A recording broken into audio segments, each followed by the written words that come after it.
Ce n'est pas parce que notre partenaire pense à lui ou à elle que cette personne nous interdit de faire pareil. Et nous passons notre temps à pleurer, à subir la relation, à subir ses défauts, à nous plaindre, à avoir des regrets. Mais nous oublions que tout ce temps, nous pouvons également le passer à penser à nous, à faire des choses que nous aimons, à danser, à aller dans un restaurant, à regarder des films.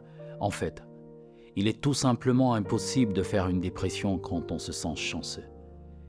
Il est impossible de faire une dépression quand on retrouve le goût à la vie, quand on se reconnecte à son bonheur. Et comment se reconnecter à son bonheur? C'est simplement en commençant par éviter toutes ces pensées qui nous déconnectent de ce dernier. C'est en faisant des choses qui nous apportent la joie de vivre, sans se disant que ce n'est pas la fin du monde. Je ne demande pas de ne penser qu'à vous, parce que ça c'est de l'égoïsme. Je demande de ne pas oublier que vous aussi vous existez, que vous aussi vous avez de la valeur, que vous aussi vous comptez, que vous aussi vous avez droit au bonheur, et que si à côté on ne se soucie pas de votre bonheur, vous avez le devoir de vous soucier de ce dernier. Parce que personne ne doit vous aimer plus que vous-même vous ne vous aimez. Et ce n'est pas à quelqu'un d'autre de vous rendre heureux ou heureuse. Vous ne devez pas démarrer une relation de couple parce que vous croyez que vous allez rencontrer quelqu'un qui vous apportera du bonheur. Non, vous devez démarrer une relation de couple parce que vous cherchez quelqu'un avec qui vous allez partager un bonus. Une personne à laquelle vous allez donner beaucoup d'amour et vous recevrez également beaucoup d'amour. Et tout cela, c'est à travers des gestes, des attentions. Mais tout ceci n'enlève pas tout l'amour que vous avez pour vous. Le plus beau cadeau que notre partenaire qui nous quitte puisse nous faire, c'est surtout de nous expliquer nos erreurs. C'est surtout de nous expliquer où est-ce qu'on a merdé. Quelles sont nos erreurs? Qu'est-ce que nous avons mal fait? Quand est-ce que nous n'avons pas suffisamment écouté ses plaintes, ses remarques, parfois constructives? Nous avons besoin de comprendre pourquoi ça n'a pas marché. Et très souvent, ne quittons pas une relation si nous n'avons pas compris. Parce que cela nous permettra aussi de déterminer ce que nous avons bien fait, mais surtout ce que nous avons mal fait. Parce que si nous n'avons que des qualités, ce sera difficile de perdre une bonne personne. Mais si nous avons des défauts graves, alors ce sera difficile de garder une bonne personne.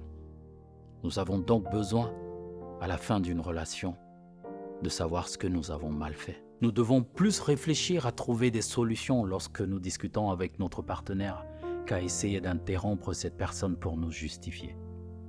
Nous devons passer plus de temps à comprendre ce qu'on essaye de nous dire, à comprendre la souffrance de cette personne, au lieu de passer notre temps justement à essayer de l'interrompre toutes les minutes.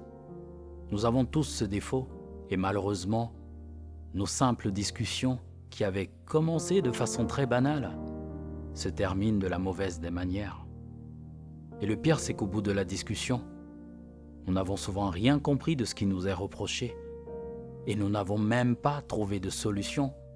Normal, comment pouvons-nous trouver des solutions à un problème que nous n'avons pas compris?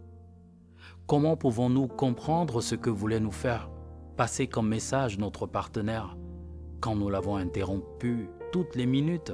L'amour, c'est quelque chose qui aide à construire une relation à deux.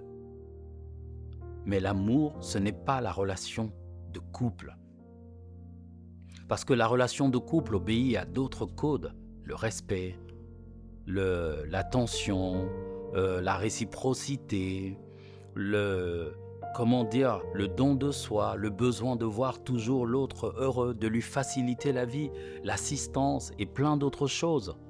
Et finalement, quand vous faites toutes ces choses, en fait, vous ne pouvez faire ces choses que si vous aimez votre partenaire.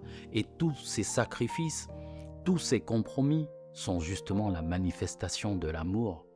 Donc, c'est grâce à l'amour, à ce sentiment, qu'on peut vivre une meilleure relation de couple. Mais on a besoin que notre partenaire fasse sa part. Tu fais une dépression. Tu te dis que ta vie n'a plus aucun sens. Tu es convaincu que tu n'as plus droit au bonheur. Avant de faire une bêtise, avant de toucher le fond, avant de te laisser aller, S'il te plaît, accorde-moi 1 heure. Et je peux te garantir qu'après ce rendez-vous, tu ne seras plus la même personne. Laisse-moi t'aider. Je t'attends.